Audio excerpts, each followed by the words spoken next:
In this video, I'm going to show you how to replace a tail light on a Honda CR-V, which is located in the rear of the vehicle. First, open your hatch. Once you open your hatch, you have two 8mm bolts. You remove those.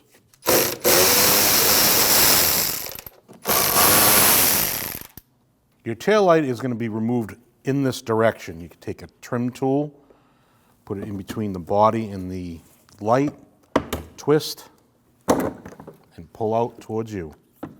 Once you remove your tail light from your body, you have three connectors.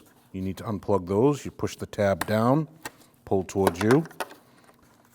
You can take a pick and go in from the back side here and push up like that and slide it out if it doesn't want to disconnect by pushing the tab. Same thing with that, push the tab down, pull it out. And there's your tail light. Now when installing your tail light, you're going to take those three plugs, plug them back in, wait for the click. Now before you install your tail light onto the body itself, there's a little notch that's set here. That notch is going to go around this green clip. So you want to line that notch up with your green clip, push back and lock it in. Now install your two 8mm bolts, and then tighten those two bolts.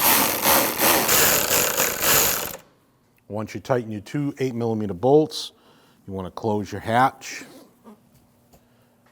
Make sure your gaps are all good, and there you have it. When only the best will do, demand TRQ. The only company that lets you view before you do. TRQ is committed to offering the highest quality aftermarket auto parts that are engineered for peace of mind. Thanks for using and viewing with TRQ.